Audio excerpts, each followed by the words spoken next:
নমস্কার, আমি সোমা ব্যানার্জি। আমার ব্র্যান্ডের নাম জলপাইবন গার্মেন্টস। আমরা ওমেন্স এথনিক ওয়্যারের ওপরে কাজ করি। ফ্লিপকার্টে আমি লেট 2019 থেকে আছি এবং ফ্লিপকার্টের সঙ্গে কাজ করছি। আমরা শুরু করেছি 2019-এ। তার আগে 12 বছর আমি চাকরি করেছি বিভিন্ন রিটেল সেক্টরে, এক্সপোর্ট ইউনিটে, বেসড ইন কলকাতা। কিন্তু তারপর আমার মনে হয়েছে যে এবারে নিজের কিছু শুরু করা উচিত। তো সেই ভাবনা থেকেই এই ব্র্যান্ড এস্টাবলিশমেন্ট।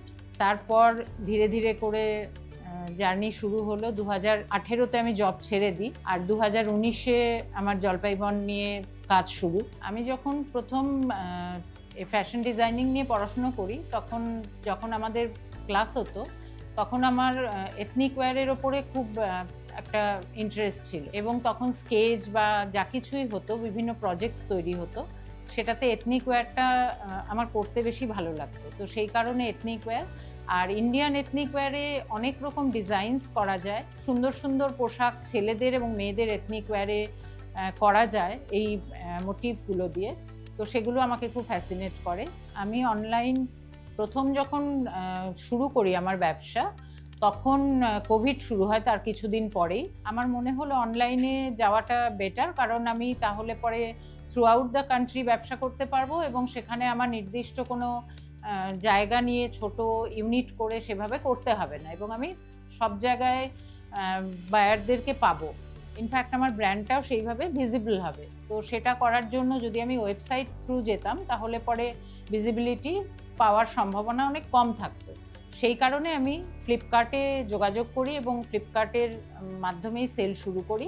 আমি যখন প্রথম ফ্লিপকার্টের সঙ্গে কাজ শুরু করি, তখন আমার কোনো অ্যাকাউন্ট ম্যানেজার ওনারা দেননি।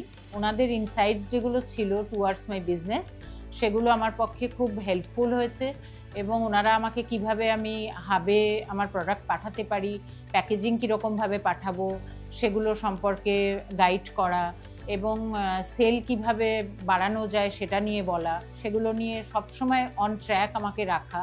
প্রথম আমাদের বড় সেল বিবিডিতেই হয়েছিল, আর সেই সময় আমরা প্রিপেয়ার ছিলাম মোটামুটিভাবে যে বিবিডিতে বড় ভালো সেল হবে, যেটা আমাদের অ্যাকাউন্ট ম্যানেজারও আমাদের বলেছিলেন। কিন্তু তারপর যেটা আমরা এক্সপেক্ট করেছিলাম তার মোটামুটি 3 গুণ সেল আমাদের পেয়েছি আমরা। তো I was very happy and our team was very excited. আমার মনে হয় অনলাইনে যখনই আমরা কিছু বিক্রি করতে যাই, আমাদের প্রথমেই একজন সেলার না হয়ে বায়ারের পার্সপেক্টিভ থেকে দেখা উচিত যে একজন বায়ার কি কিনতে আগ্রহী এবং সে কি কি প্রোডাক্ট কিনছে। তো সেই প্রোডাক্টগুলো যেটাই আমি বিক্রি করি না কেন সেলার হিসেবে, সেটা যেন আমার অরিজিনালিটি থাকে এবং সেই প্রোডাক্টটা যেন আমি বরাবর দিয়ে যেতে পারি। মানে এমন প্রোডাক্ট যেন হয় যেটা আমি এখন বিক্রি করছি, ওটা 2 বছর বা 3 বছর আমি সেটাকে রাখতে পারি। যত দিন প্রোডাক্টটা মার্কেট প্লেসে থাকবে, তত সেটার ভিজিবিলিটি এবং কাস্টমার ফিডব্যাক এগুলো থেকে আমি ভালো সেল এবং ভালো গ্রোথ পাবো। আর এটা সবসময় মাথায় রাখা দরকার, অনলাইন মানেই সেই জিনিসটা আমাকে আরও বেশি সিনসিয়ারলি কাস্টমারের কাছে পৌঁছে দিতে হবে, কারণ কাস্টমার আমাকে চেনে না। সেখানে আমার ব্র্যান্ডটা এস্টাবলিশ করার জন্য আমার প্রোডাক্টটার মধ্যে সেই জায়গাটা থাকতে হবে, সেই জিনিস প্রোডাক্টের কোয়ালিটি সেটা হতে হবে যাতে কাস্টমারের সেটা ভালো লাগে এবং সে সেকেন্ড টাইম আমার ব্র্যান্ডে কিনতে আসে। সেটা শুধুমাত্র আমার প্রোডাক্টই সেখানে যাচ্ছে কাস্টমারের কাছে, not in person, I am there. তো এইটা আমি সবসময় মেনটেন করি। প্রথমে তো আমি বিভিন্ন রকম প্রোডাক্ট আমার এথনিক ওয়্যারের ছিল। তারপর বিক্রির পার্সপেক্টিভ থেকে যখন দেখলাম যে কনজিউমাররা বিভিন্ন রকম আইটেমের মধ্যে থেকে যেগুলো প্রাইসের দিক থেকে রিজনেবল এবং যেগুলো তার সঙ্গে সঙ্গে সঙ্গে ডেলিভারি পাচ্ছে, নেক্সট ডে ডেলিভারি বা সেম ডে ডেলিভারি, সেইগুলোর জন্য কাস্টমাররা অনেক বেশি অ্যাপ্রোচ করে এবং সেগুলোর সেল বেশি ইনক্রিজ হয়। তো সেটার জন্য অ্যাকাউন্ট ম্যানেজারও আমাকে অ্যাপ্রোচ করেছিলেন ফ্লিপকার্ট থেকে যে ওই প্রোডাক্টগুলোর দিকে বেশি ফোকাস করতে। তো এই ফেসিলিটিগুলো যেহেতু রয়েছে, এটা একটা ভালো দিক ফ্লিপকার্টে সেল করার। প্রথম যখন আমি শুরু করি তখন একটা ভাবতে হতো যে আমার কাছে কাস্টমার আসবে একটা নতুন ব্র্যান্ড থেকে কিনতে, সে কিনতে ইচ্ছুক হলে বা তার দেখে ভালো লাগলে সে কিনবে, এবং সেখানে আমি একটা লোকাল জায়গায় কিছু কাস্টমারের কাছে পৌঁছতে পারবো। কিন্তু যখন আমি ফ্লিপকার্টের থ্রু রেজিস্টার্ড হলাম এবং সেল শুরু করলাম, তখন আমি আমার গ্রোথটা পরপর বুঝতে পারলাম, কারণ থ্রু আউট কান্ট্রি আমি সেল করতে পারছি এক, দ্বিতীয়ত আমার কাস্টমাররা ফিরে আমার কাছ থেকে নিচ্ছে ডিউ টু মাই কোয়ালিটি, আমার ডিজাইন।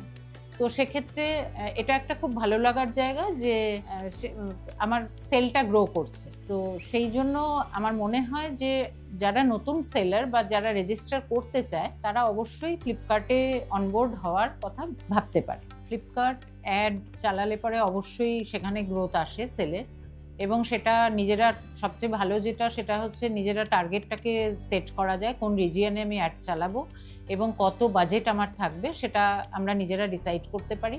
আর সেটাতে রিজিয়ন বেসড আমার যেখানে বেশি সেল, সেই রিজিয়নে যদি আমি অ্যাডটা চালাই তাহলে পরে বেশি কাস্টমার আমি পাবো। তো সেইভাবে অ্যাড খুবই হেল্প করে আমাদের।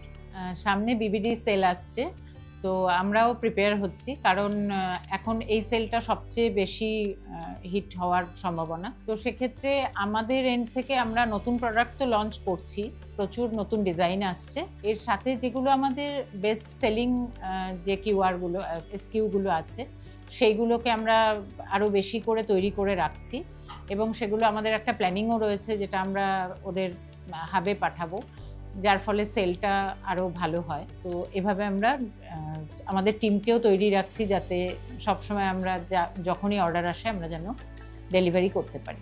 নতুন যারা সেলার তারা অনলাইন প্ল্যাটফর্ম ইউজ করতে পারে, কারণ আমার মনে হয় যদি আমরা অনলাইন প্ল্যাটফর্মে যাই তাহলে পরে ভিজিবিলিটি অনেক বেশি হয় এবং ব্র্যান্ডটা একবারে অ্যাকনলেজড হয়।